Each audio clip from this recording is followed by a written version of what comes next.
अस्सलाम वालेकुम friends, welcome back to top smarties drama serial Kaffara, जिसमें कि कासिम इस कोशिश में लगा है कि किसी तरीके निमी के घर वालों को इस बात का यकीन आ जाए कि निमी पागल है। कासिम को मारती, उस पर चीखती चिल्लाती और उस पर जुल्म करती है। पता नहीं कौन सी ऐसी महरूमी का शिकार है कि ये सब कुछ करती है। और घर वाले भी निमी से मिले बगैर कासिम की बातों का यकीन कर कर वहाँ से चले जाते हैं।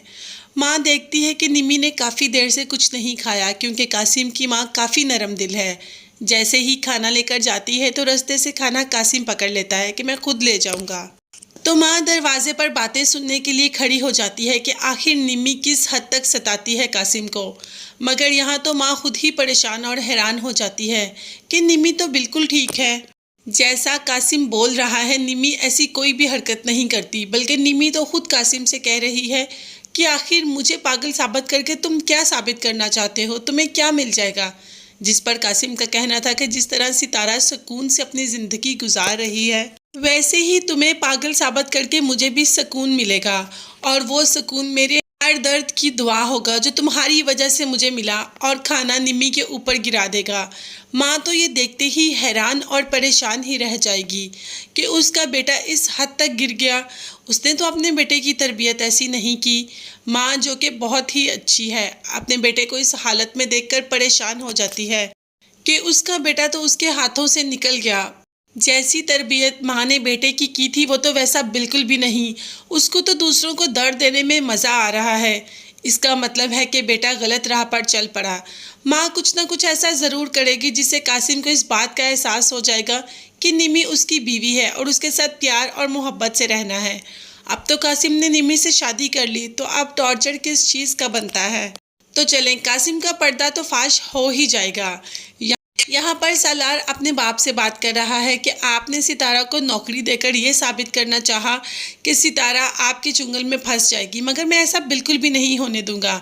मैं उसे आपके यहाँ नौकरी बिल्कुल भी नहीं करने दूंगा, क्योंकि आप सिर्फ अपना फ़ायदा चाह रहे हैं, जो कि मैं नहीं चाहता कि आप सितारा की मासूमियत से फ़ायदा उठाएं। सितारा जो सब सुन रही होती है, उसे इस बात का यकीन आ जाता है कि सालार बिल्कुल ठीक था और उसका ससुर अपने फ़ायदे के लिए सितारा को इस्तेमाल कर रहा है। सितारा जैसे ही अपने ताए के घर जाती है तो सालार उसको छोड़ने आता है। कह देती है सितारा कि आपको ज़रूरत तो नहीं थी मुझे छोड़ने की, मैं खुद भी आ सकती थी। तो सालार का कहना था कि हाँ तुम आ सकती थी, मगर मुझे तुम पर यकीन नहीं कि तुम वापस आओगी भी या नहीं आओगी। जिस पर सितारा का कहना था यकीन तो मुझे भी आप पर नहीं है। तो सालार कहता है क्या तुम्हें मेरी मोहब्बत पर अभी भी यकीन नहीं आया? मैंने सिर्फ एक ही शख्स से मोहब्बत की, जो तुम हो। जिस पर सितारा कहती है कि आप चाहते हैं ना कि मैं आपके आगे झुक जाऊं, तो ये ले मैंने अपना सर आपके आगे झुका लिया, आप जो कहेंगे मैं वही करूंगी। जिस पर सालार ऐसा बिल्कुल भी नहीं चाहता और सितारा को कहता है कि मैं तुम्हारा सर हमेशा फ़ख्र से बुलंद देखना चाहता हूँ, ना कि झुका हुआ। बहुत ही प्यार से उसका सर अपने हाथ से ऊपर करता है। शायद इससे सितारा को इस बात का यकीन हो जाए कि सालार वाकई ही सिर्फ और सिर्फ सितारा से ही मोहब्बत करता है और वो कभी भी सितारा को नीचा दिखाना नहीं चाहता। ये कहकर सालार वहाँ से चला जाता है और सितारा काफ़ी देर सोचती भी रहती है कि सालार जैसा इंसान उसे कभी नहीं मिल सकता। तो उसकी गवाही किरण भी दे देती है। जब किरण से बात करती है कि आखिर तुमने ये बगावत क्यों की, तुम्हारी तो माँ तुम्हारे साथ थी ना। जिस पर किरण कहती है कि हर कोई आप जैसा खुशकिस्मत नहीं होता जिसकी ज़िंदगी में सालार भाई होते हैं। यहाँ पर माँ और ज़ुहैब सारा कुछ सुन रहे होते हैं।